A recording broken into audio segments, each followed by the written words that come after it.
আউযুবিল্লাহি মিনাশ শাইতানির রাজিম। বিসমিল্লাহির রহমানির রহিম। ক্বালা রাব্বি ইশরাহ লি সাদরি ওয়া ইয়াসসির লি আমরি ওয়াহলুল উকদাতাম মিন লিসানি ইয়াফকাহু কওলি। আসসালামু আলাইকুম ওয়া রাহমাতুল্লাহি ওয়া বারাকাতুহু।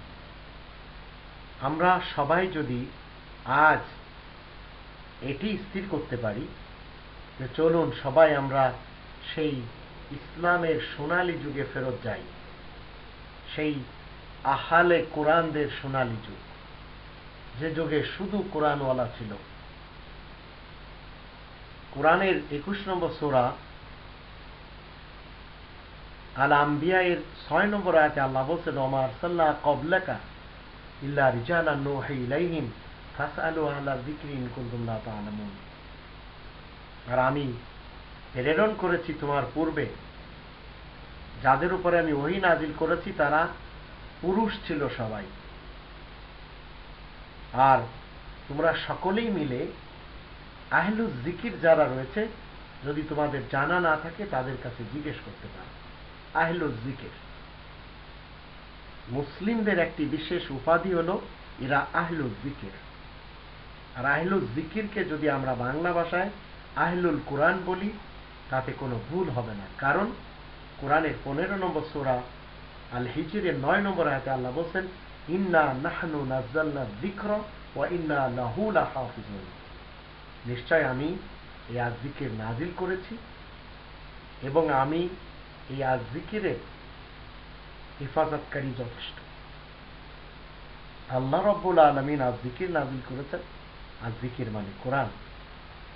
আহলুন মানে ওয়ালা, ধারক।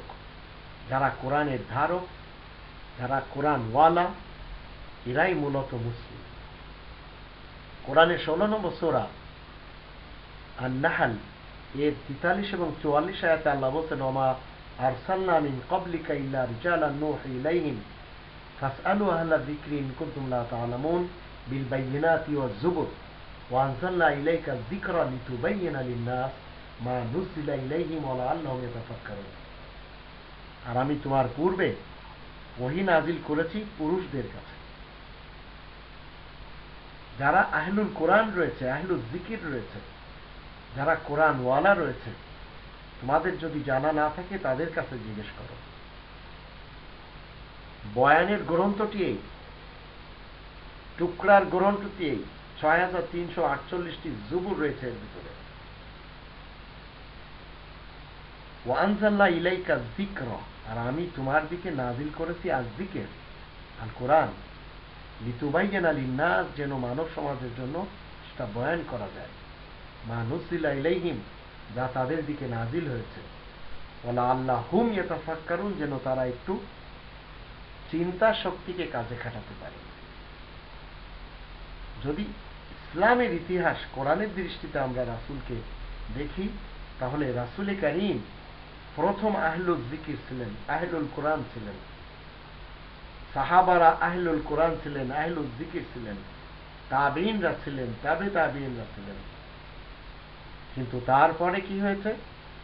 এই যুগগুলি চলে যাওয়ার পরে ইহুদি এবং নাসারাদের চক্রান্তে পড়ে মানুষ শিয়া এবং সুন্নিতে বেঁকে গেছে। 4টি মাযহাবে বিভক্ত হয়ে গেছে। লা মাযহাবে এবং সালাফি, মুহাম্মাদি এবং গুরাবা, আহলে হাদিস হয়ে তারা বেঁকে গেছে। ভিন্ন ভিন্ন তাদের ভিতরে বড় বড় ফিরকা হলো গুরাবায়ে আহলে হাদিস, মুহাম্মাদি আহলে হাদিস, সালাফি আহলে হাদিস। আজীব।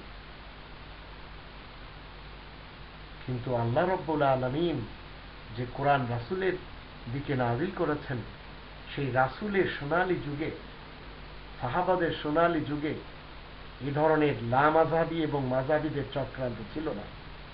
হানাফি, শাফি, মালিকি, হাম্বলীদের চক্রান্ত ছিল না। আব্দুল্লাহ ইবনে সাবা কর্তৃক সেই আমান থেকে এসে এই মানুষের মাঝে বিভেদ করল, শিয়া সুন্নিতে বিভক্ত করে দিল প্রথমে।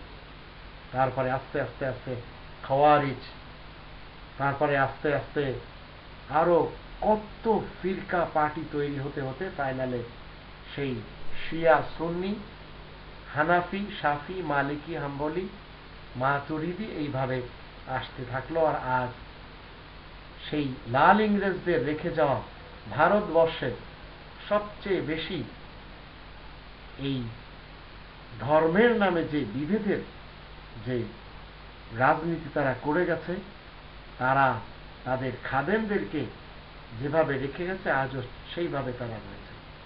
বড় বড় দারুল উলুম বানিয়ে তারা বসে আছে, বিভিন্ন ফিরকায় বেটে থেকে তারা নিজেদেরকে বলছে আমরা মুসলিম। কখনো সম্ভব না। আহলে কোরআনদের সোনালী যুগ রাসূল কারীমের যুগ, আহলে কোরআনদের সোনালী যুগ সাহাবাদের যুগ, আহলে কোরআনদের সোনালী যুগ তাবিঈন তাবে তাবিঈনদের যুগ। আহলে কোরআন বলতে কাদেরকে বোঝানো হয়? কোরআনের ধারক যারা, কোরআনের বাহক যারা, কোরআনের দায়ী যারা, কোরআন ওয়ালা যারা। কিন্তু আমাদের বাংলাদেশে গালি হিসেবে ব্যবহার হচ্ছে। আপনি শুধু কোরআনের কথা বলবেন, এই লামাযাবের কিছু ছেলে পেলে আপনাকে শয়তান বলবে, আপনাকে পথভ্রষ্ট বলবে, আপনাকে তারা গুমরাহ বলবে, এবং একটি সময় আপনার আরো কত কিছু এরা করবে, এবং আপনাকে যত গালি দিয়ে এরা খুশি পেতে পারে গালি দিতে থাকবে। কিন্তু এরা জানে না গীবতকারীদের পরিণাম কি আর গীবতকারীদের পরিচয় কি। আল্লাহ নিষেধ করেছেন, ওয়ালা ইয়াগতাব বা'দুকুম বা'দা আইয়ুহিব্বু আহাদুকুম আন ইয়াকুলা লাহমা আখিহি মাইতান ফাকারিহতুমুহু।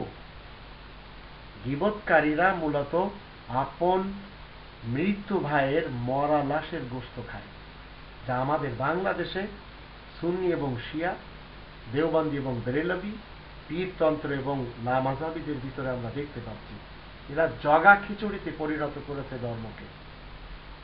তো আসুন আমরা সবাই মিলে সেই রাসূল কারীমের কোরআনের যে যুগ, 23 বছরের যুগ, চলেন সেই যুগে আমরা ফেরত যাই। কেউ আমাদেরকে বিভ্রান্ত করতে পারবে না। আর যদি আজ আপনি কোরআনকে ছেড়ে দেন, তাহলে এই মাযহাব এবং লামাযহাবের লোকেরা আপনাকে লুপে নেবে। এখন আপনি চিন্তা করেন কি করবেন।